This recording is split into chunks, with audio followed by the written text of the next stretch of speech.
Le monde vaquait à ses occupations. Les gens travaillaient, mangeaient, dormaient, inconscients du changement imminent. Puis en un clin d'œil, des millions de personnes ont disparu. Aucun avertissement, aucune explication, juste des vêtements vides et des spectateurs déconcertés. Des voitures ont percuté des murs sans conducteur, des avions sont tombés du ciel et un silence de plomb s'est abattu sur la terre. L'enlèvement avait eu lieu. Des millions de croyants des 4 coins du globe avaient disparu, appelés à rejoindre leur sauveur. La disparition était trop massive pour être ignorée. Trop de gens avaient disparu, volatilisés, sans laisser de traces. Des familles étaient déchirées, maris et femmes séparés, enfants laissés pour compte. Le monde était sous le choc, aux prises avec un événement qui défiait toute explication. Les gouvernements cherchaient des réponses. Les scientifiques tentaient de trouver une explication logique, mais en vain. Les fidèles étaient partis, enlevés au ciel dans une glorieuse réunion avec leur Seigneur. Le monde, confronté aux conséquences de son rejet de Dieu, devait maintenant faire face à la réalité de l'enlèvement. Cet événement marquait le début de la fin, le commencement de la tribulation, une période de troubles et de ténèbres sans précédent.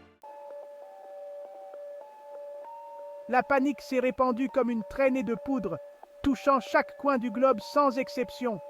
Les informations étaient remplies d'images de berceaux vides, symboles poignants de l'absence inexplicable de millions de personnes, de salles de classe désertes où les rires des enfants avaient disparu et de véhicules abandonnés, témoins silencieux de la confusion.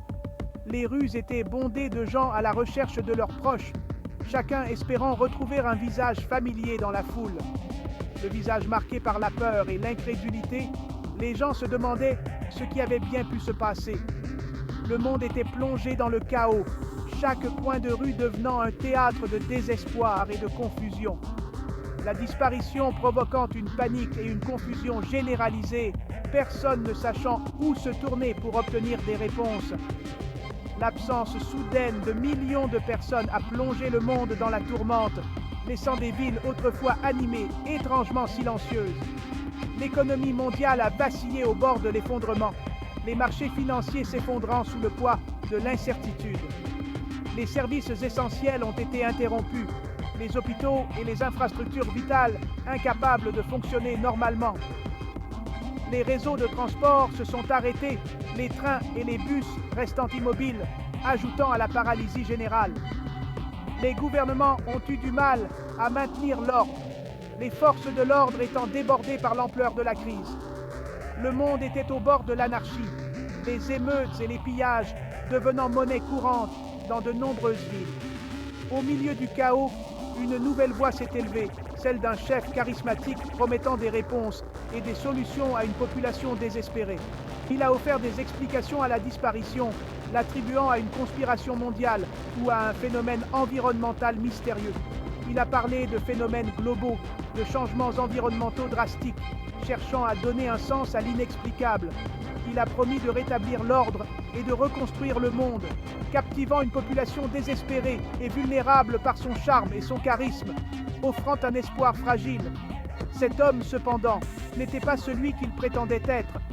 Derrière son sourire rassurant se cachait une intention sinistre. Il était l'Antéchrist, un imposteur destiné à prendre le pouvoir pendant la tribulation, promettant la paix mais n'apportant que la destruction et le chaos. Son ascension a marqué le début d'un chapitre sombre de l'histoire humaine, une période de souffrance et de persécution inimaginable où l'espoir semblait s'éteindre. Le monde, encore sous le choc de l'enlèvement et aux prises avec ses conséquences, luttait pour s'adapter à sa nouvelle réalité. Les rues, autrefois animées, étaient maintenant silencieuses, les parcs envahis par la végétation et les voitures abandonnées rouillaient lentement, témoins muets d'une époque révolue. L'absence de millions de personnes avait laissé un vide dans tous les aspects de la vie, un rappel constant des croyants disparus. Les terrains de jeu, autrefois remplis de rires d'enfants, étaient maintenant déserts, et les bureaux, avec des papiers éparpillés, semblaient figés dans le temps. La disparition a eu un impact profond sur la société, entraînant d'importants bouleversements sociaux, économiques et politiques. Les bâtiments effondrés et les marchés vides témoignaient de l'ampleur de la catastrophe. Les communautés, autrefois unies, se sont retrouvées fragmentées, luttant pour trouver un sens à cette nouvelle normalité. Les gouvernements se sont effondrés, incapables de fonctionner sans les millions de personnes qui constituaient autrefois l'épine dorsale de leur main-d'œuvre. Les chambres parlementaires abandonnées et les bâtiments gouvernementaux en ruine étaient des symboles de l'effondrement de l'ordre établi. L'économie mondiale, déjà mise à rude épreuve avant l'enlèvement, a plongé dans une profonde dépression. Les marchés boursiers se sont effondrés, les usines ont fermé leurs portes et les machines rouillées étaient les vestiges d'une ère industrielle révolue. Les pénuries alimentaires sont devenues monnaie courante, les ressources se sont raréfiées et le monde est entré dans un état de survie. Les files d'attente aux banques alimentaires s'allongeaient chaque jour et les gens fouillaient les ruines à la recherche de quoi se nourrir. Le tissu social s'est effiloché, les quartiers abandonnés étaient devenus des refuges pour ceux qui cherchaient désespérément un abri, et les abris de fortune étaient devenus la norme pour beaucoup. La criminalité a explosé, alimentée par le désespoir et l'anarchie. Les magasins désertés étaient pillés, et les murs couverts de graffitis témoignaient de la dégradation urbaine. Les forces de l'ordre, débordées, ne pouvaient plus maintenir l'ordre. Les frontières morales se sont estompées, et un sentiment de désespoir a imprégné la vie quotidienne.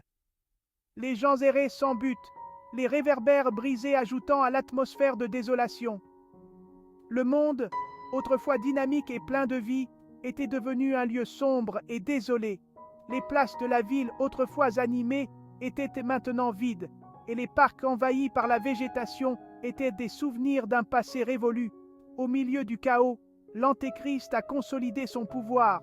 Utilisant le désespoir ambiant, il a su se positionner comme un sauveur, promettant de restaurer l'ordre et la stabilité. Il a instauré un nouvel ordre mondial, fondé sur le contrôle et la manipulation. Les caméras de surveillance étaient omniprésentes, et les foules regardaient ses messages sur des écrans géants, absorbant chaque mot. Il a utilisé son charisme et sa ruse pour influencer les masses, leur promettant sécurité et prospérité en échange de leur loyauté. Les gens, en quête de stabilité, ont applaudi en unisson, aveuglés par ses promesses. Son véritable objectif, cependant, était bien plus sinistre.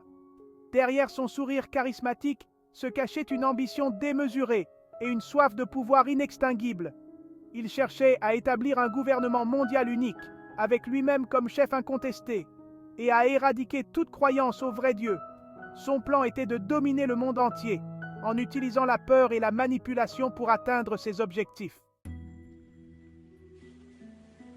L'Antéchrist, maître de la manipulation, a su exploiter la peur et la confusion qui ont suivi l'enlèvement.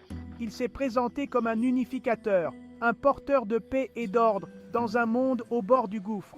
Ses promesses ont trouvé un écho auprès des masses, avides d'espoir et de stabilité dans un monde bouleversé. Il a rapidement gravi les échelons du pouvoir, instaurant un nouvel ordre mondial fondé sur sa propre idéologie tordue. Il exigeait une loyauté absolue, qualifiant toute dissidence d'acte de trahison. Il contrôlait le flux d'informations, censurant toute mention de l'enlèvement ou du Dieu des disparus.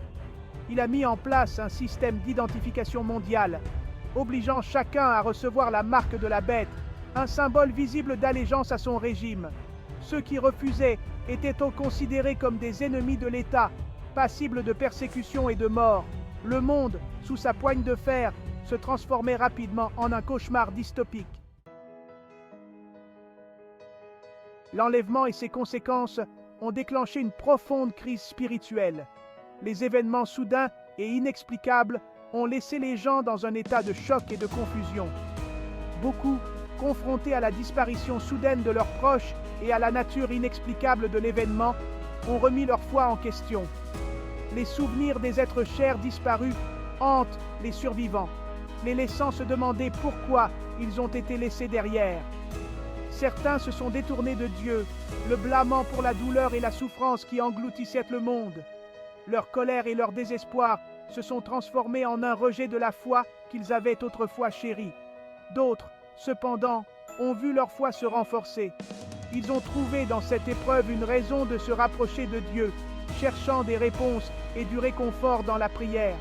Ils considéraient l'enlèvement comme une confirmation de la parole de Dieu, un signe tangible que les temps de la fin étaient arrivés. Les passages bibliques qu'ils avaient lus maintes fois prenaient soudainement un nouveau sens, éclairant leur compréhension des événements. Ils se sont accrochés à leur Bible, trouvant réconfort et conseil dans les Écritures, se préparant aux épreuves à venir. Les discussions autour des versets bibliques sont devenues des moments de communion et de soutien mutuel. Un groupe restreint mais déterminé de croyants, laissés pour compte après l'enlèvement, est apparu comme un phare d'espoir dans un monde qui s'assombrissait. Leur détermination et leur foi inébranlable les ont rendus résolus à continuer leur mission. Ils avaient compris leur mission. Ils savaient qu'ils devaient être les porteurs de lumière dans ces temps sombres, guidant les autres vers la vérité. Ils étaient appelés à répandre l'Évangile, à avertir les autres au sujet de l'Antéchrist et de sa tromperie, et à préparer les âmes au jugement à venir. Leur message était clair et urgent, et ils n'hésitaient pas à le partager, même au péril de leur vie. C'étaient les saints de la tribulation, des individus courageux qui risquaient leur vie pour partager la vérité dans un monde hostile à leur message. Leur courage et leur dévouement étaient une source d'inspiration pour ceux qui les entouraient. Ils étaient la lumière dans les ténèbres, le sel de la terre, s'accrochant fermement à leur foi au milieu de la persécution et de la tribulation. Leur foi inébranlable et leur détermination à rester fidèles à leurs croyances, même face à l'adversité, étaient un témoignage puissant de leur engagement spirituel.